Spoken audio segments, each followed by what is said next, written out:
الشيطان الرجيم. بسم الله الرحمن الرحيم. أو كصيب من السماء فيه الظلمات ورعد وبرق يجعلون أصابعهم في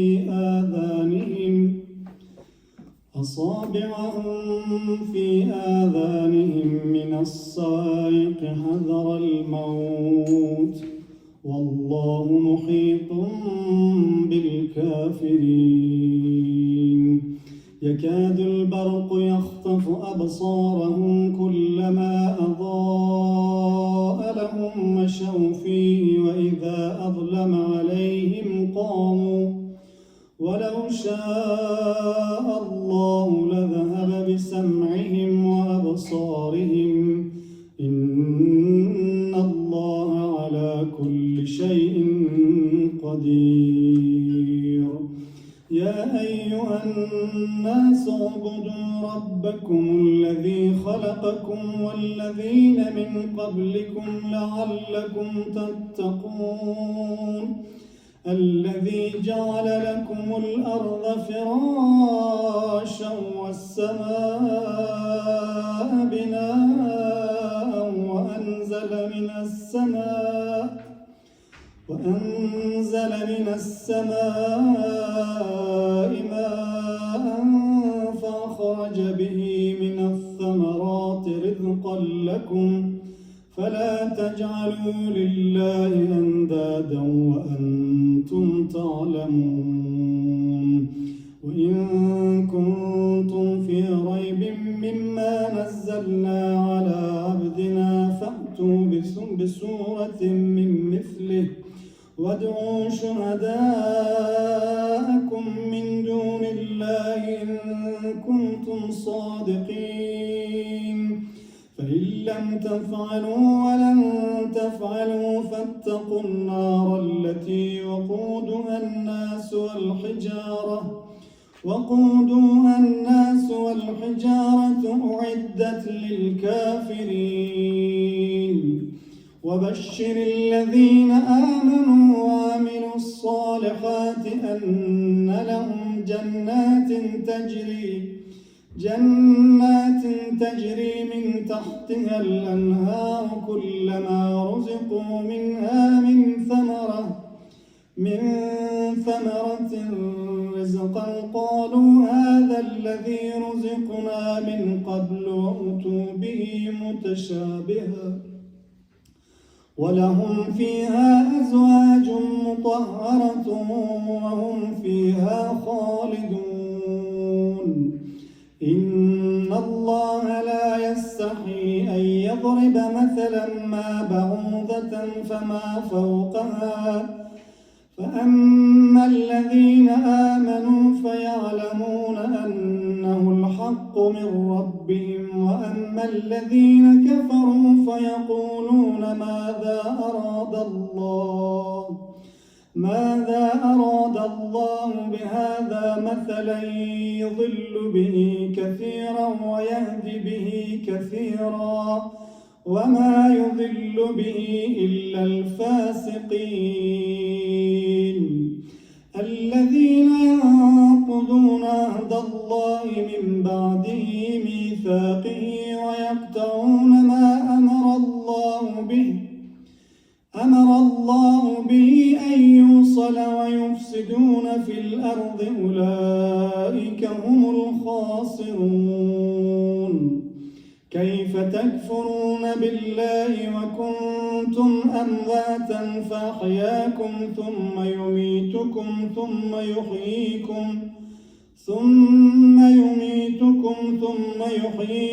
ثم إليه ترجعون. هو الذي خلق لكم ما في الأرض جميعا ثم استوى إلى السماء فسواهن 7 سماوات وهو بكل شيء عليم. وإذ قال ربك للملائكة إني جاعل في الأرض خليفة قالوا أتجعل فيها من يفسد فيها ويسفك الدماء ونحن نسبح بحمدك ونقدس لك قال إني أعلم ما لا تعلمون وعلم آدم الأسماء كلها ثم عرضهم على الملائكة قال أنبئوني بأسماء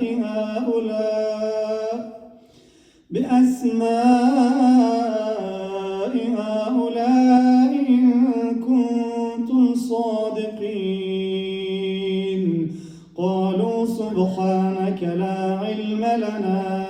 إلا ما علمتنا إنك أنت العليم الحكيم قال يا آدم أنبئهم بأسمائهم فلما أنبأهم بأسمائهم قال ألم أقل لكم إني أعلم غيب السماوات والأرض وأعلم ما تبدون وما كنتم تكتمون وإذ قلنا للملائكة اسجدوا لآدم فسجدوا إلا إبليس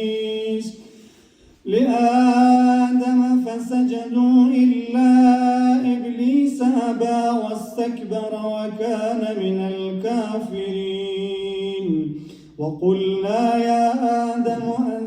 آدم اسكن أنت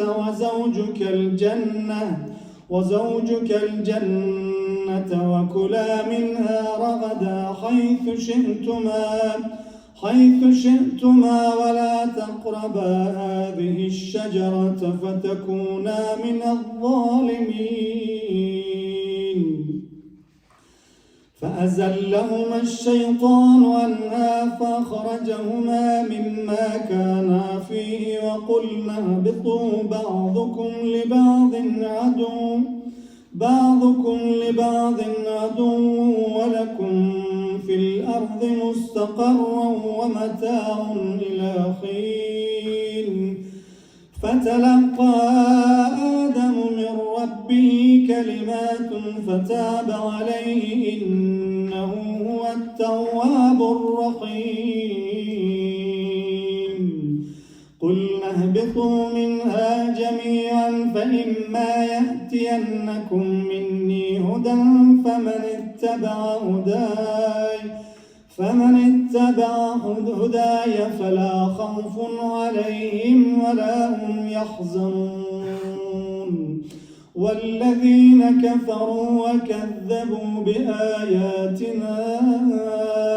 أولئك أصحاب النار هم فيها خالدون يا بني إسرائيل اذكروا نعمتي التي أنعمت عليكم وأوفوا بعهدي أوف بعهدكم وإياي فارهبون وآمنوا بما أنزلت مصدقا لما معكم ولا تكونوا أول كافر به ولا تشتروا بآياتي ثمنا قليلا وإياي فاتقون ولا تلبسوا الحق بالباطل وتكتمون الحق وأنتم تعلمون وأقيموا الصلاة وآتوا الزكاة واركعوا مع الراكعين أتأمرون أنفسكم وأنتم تتلون الكتاب أفلا تعقلون واستعينوا بالصبر والصلاة وإنها لكبيرة إلا على الخاشعين الذين يظنون أنهم ملاقو ربهم وأنهم إليه راجعون يا بني إسرائيل اذكروا نعمتي التي أنعمت عليكم وأني فضلتكم على العالمين واتقوا يوما لا تجزي نفس عن نفس شيئا ولا يقبل منها شفاعة ولا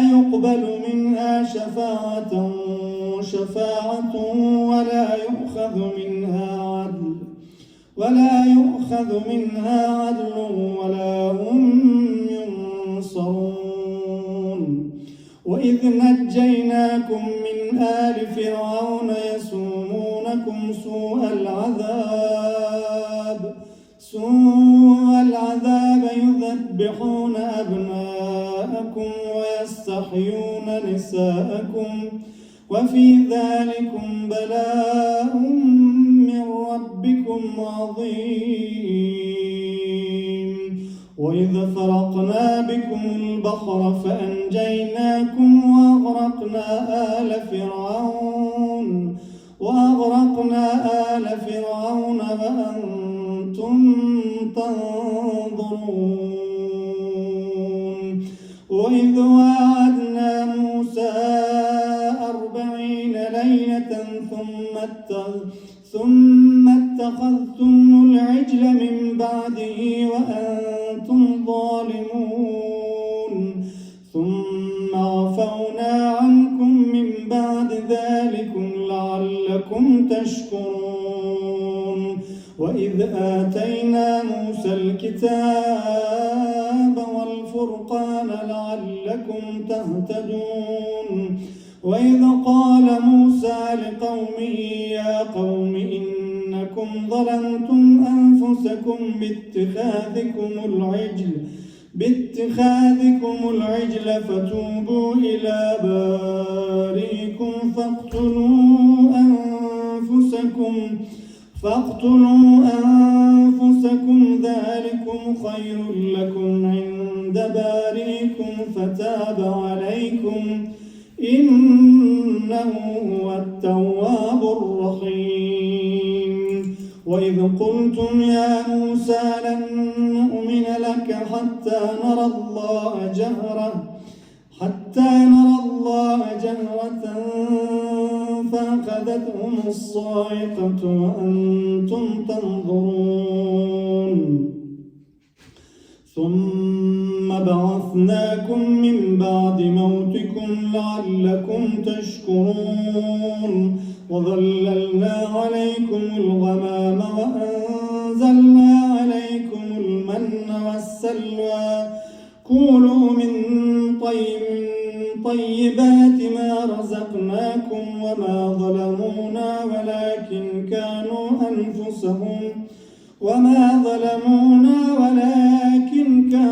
أنفسهم يظلمون وإذ قلنا ادخلوا هذه القرية فكلوا منها حيث شئتم رغدا وادخلوا الباب سجدا وقولوا حتة نغفر لكم خطاياكم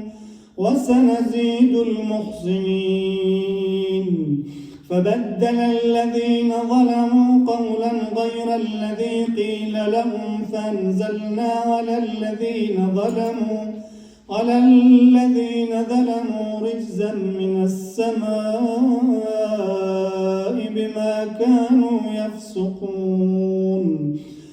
وإذ استسقى موسى لقومه فقلنا اضرب بعصاك الحجر فانفجرت منه 12 عينا قد علم كل أناس كُلُوا واشربوا من رزق الله ولا تعثوا في الأرض مفسدين وإذ قلتم يا موسى لن نصبر على طعام واحد فادع لنا ربك يخرج لنا مما تنبت الأرض من بقلها وقثائها وفومها وعدسها وبصلها قال أتستبدلون الذي هو أدنى بالذي هو خير اهبطوا مصرا فإن لكم ما سألتم وضربت عليهم الذلة والمسكنة وباءوا بغضب من الله ذلك بأنهم كانوا يكفرون بآيات الله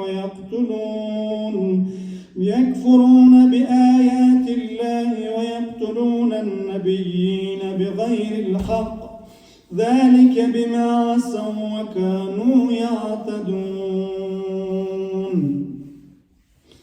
إن الذين آمنوا والذين هادوا والنصارى والصابئين من آمن بالله واليوم الآخر وعمل صالحا فلهم أجرهم عند ربهم ولا خوف عليهم ولا هم يحزنون وإذ أخذنا ميثاقكم ورفعنا فوقكم الطور خذوا ما آتيناكم بقوة واذكروا ما فيه لعلكم تتقون ثم توليتم من بعد ذلك فلولا فضل الله عليكم ورحمته لكنتم من الخاسرين ولقد علمتم الذين اعتدوا منكم في السبت فقلنا لهم كونوا قردة خاسئين فجعلنا نكالا لما بين يديها وما خلفها وموعظة للمتقين وإذ قال موسى لقومه إن الله يأمركم أن تذبحوا بقرة قالوا أتتخذنا هزوا قال أعوذ بالله أن نكون من الجاهلين قالوا ادع لنا ربك يبين لنا ما هي قال إنه يقول إنها بقرة لا فارض ولا بكر عوان بين ذلك فافعلوا ما تؤمرون قالوا ادع لنا ربك يبين لنا ما لونها قال إنه يقول إنها بقرة صفراء فاقع لونها تسر الناظرين قالوا ادع لنا ربك يبين لنا ما هي إن البقرة تشابه علينا وإنا إن شاء الله لمهتدون قال إنه يقول إنها بقرة لا ذلول تثير الأرض ولا تسقي الحرث مسلمة لا شاة فيها قالوا الآن جئت بالحق فذبحوها وما كادوا يفعلون وإذ قتلتم نفس فادارأتم فيها والله مخرج ما كنتم تكتمون فقلنا اضربوا ببعضها كذلك يحيي الله الموتى ويريكم آياته لعلكم تعقلون ثم قست قلوبكم من بعد ذلك فهي كالحجارة أو أشد قسوة وإن من الحجارة لما يتفجر منها الأنهار وإن منها لما يشقق فيخرج منه الماء وإن منها لما يهبط من خشية الله وما الله بغافل عما تعملون أفتطمعون أن يؤمنوا لكم وقد كان فريق منهم يسمعون كلام الله ثم يحرفونه من بعد ما عقلوه وهم يعلمون وإذا لقوا الذين آمنوا قالوا آمنا وإذا خلا بعضهم إلى بعض قالوا أتحدثونهم بما فتح الله عليكم ليحاجوكم به عند ربكم أفلا تعقلون أولا يعلمون أن الله يعلم ما يسرون وما يعلنون ومنهم أميون لا يعلمون الكتاب إلا أماني وإن هم إلا يظنون فويل للذين يكتبون الكتاب بأيديهم ثم يقولون هذا من عند الله ليشتروا به ثمنا قليلا فويل لهم مما كتبت أيديهم وويل لهم مما يكسبون وقالوا لن تمسنا النار إلا أياما معدودة قل أتخذتم عند الله عهدا فلن يخلف الله عهده أم تقولون على الله ما لا تعلمون بلى من كسب سيئة وأحاطت به خطيئة فأولئك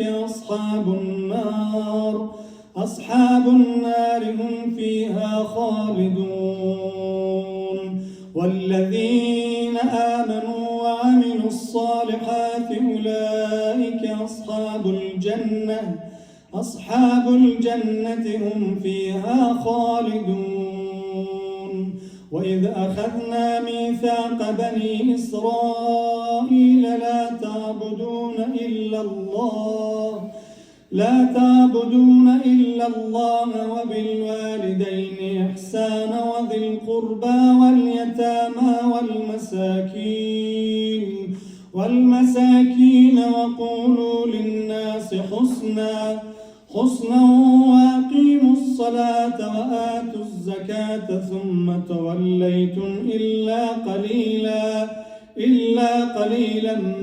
منهم وأنتم معرضون صدق الله العلي العظيم وصدق رسوله النبي الأمين الكريم ونحن على ذلك من الشاهدين. قال الله تعالى في كتابه المجيد والفرقان الحميد وقوله الحق وأصدق الصادقين إن الله يحب المتوكلين. खुदावंद ताला अपने पाक कलाम में इरशाद फरमाता है कि अल्लाह तवक्कुल करने वालों से मोहब्बत करता है। इंसान को अपनी ज़िंदगी में कई किस्म की मुश्किलात का सामना करना पड़ता है, बीमारी का सामना करना पड़ता है, माली मुश्किलात इंसान को पेश आ सकती हैं, हादसात पेश आ सकते हैं। इन तमाम चीज़ों का हल जो इस्लाम ने पेश किया है वो अल्लाह पर तवक्कुल है। एक हदीस में कहा गया है कि आप जब भी आपको मुश्किल पेश आए तो आप कहें افوض امری الی اللہ ان اللہ بصیر بالعباد، کہ جہاں آپ کی طاقت رک جائے، آپ کا اسٹیمنا رک جائے، آپ کا مال آپ کے کام نہ آ سکے، آپ کی پریشانی کا واحد حل یہ ہے کہ اپنے کام کو اللہ کے حوالے کریں۔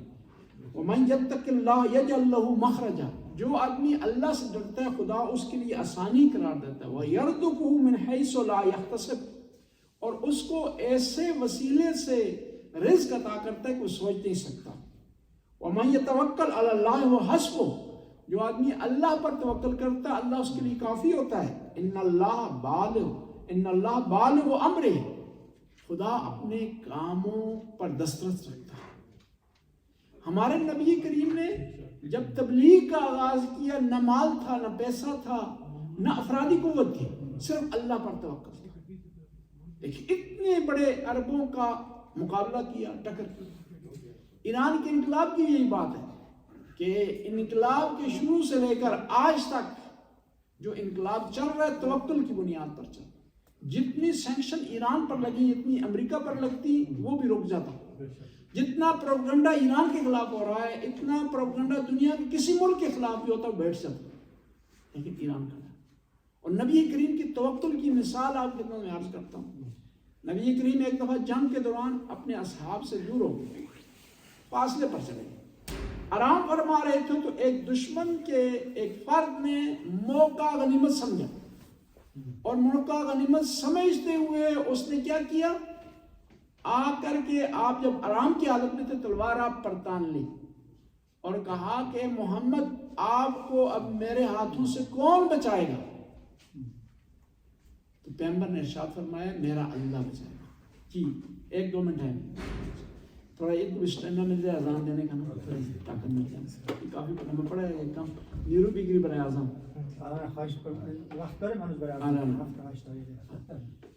ایک صلوات پڑھنا، اللہم صل علی محمد وعلی محمد۔ پیغمبر گرامی نے ارشاد فرمایا میرا اللہ مجھے بچائے گا۔ نبی کریم کا یہ کہنا تھا، تلوار اس کے ہاتھ سے گر پڑی، آپ نے اٹھا لی، کہا کہ اے شخص اب تجھے کون میرے ہاتھوں سے بچائے گا؟ کہا محمد تیرا کرم، تیری سخاوت، تیری بخشش مجھے بچائے گا۔ مکہ کے کفار آئے پیغمبر کے چچا جان کے پاس، کہا کہ آپ محمد کو منع کریں کہ ہمارے بتوں کو برا بھلا کہتے ہیں، ہماری ویلیوز کو یہ کنڈم کرتے ہیں، ہمارے عقائد پر ضربہ ڈالتے ہیں، تو آپ انہیں روکیں۔ تو پیغمبر کی بارگاہ میں ابو طالب نے کہا کہ مکہ کے کفار یہ کہہ رہے ہیں، یہ مطالبہ ان کا، تو کہا کہ ان سے کہو کہ اگر سورج کو میرے دائیں ہاتھ میں لا کر رکھ دیں اور چاند کو میرے بائیں ہاتھ میں لا کر دیں اور مجھ سے مطالبہ کریں کہ میں اپنے مشن سے پیچھے ہٹ جاؤں، میں نہیں ہٹوں۔ بس انسان کی کامیابی کا راز اللہ پر توکل ہے۔ مالی مشکل ہو تو اللہ پر توکل کریں، گھریلو پریشانی ہو تو اللہ پر توکل کریں، بیماری نے حملہ کر دیا ہے تو اللہ پر توکل کریں۔ تو خدا پر جب توکل کریں گے اپنے تمام کاموں کو اللہ کے حوالے کر دیں گے۔ کون سا اللہ جو علی کل شیء قدیر ہے؟ کون سا اللہ جو کسی کو عطا کرے کوئی معنی نہیں ہو سکتا؟ کون سا اللہ جو دیتا ہے گنتا نہیں ہے، شمار نہیں کرتا، منت نہیں رکھتا، احسان نہیں جتلاتا؟ اس سے مانگیں، اس سے مانگیں گے عطا بھی ہوگا اور پریشانیاں بھی دور ہوں گی۔ اللہم صلی علی محمد و آل محمد، یا علیم و یا علیم و یا غفور و یا رحیم۔ خدا اس کے لیے اس عبادت قبول منظور فرما۔ یا اللہ قرآن کی جو تلاوت کی اس کا ثواب حاضرین کی مرحومین مرحومات کے نام اعمال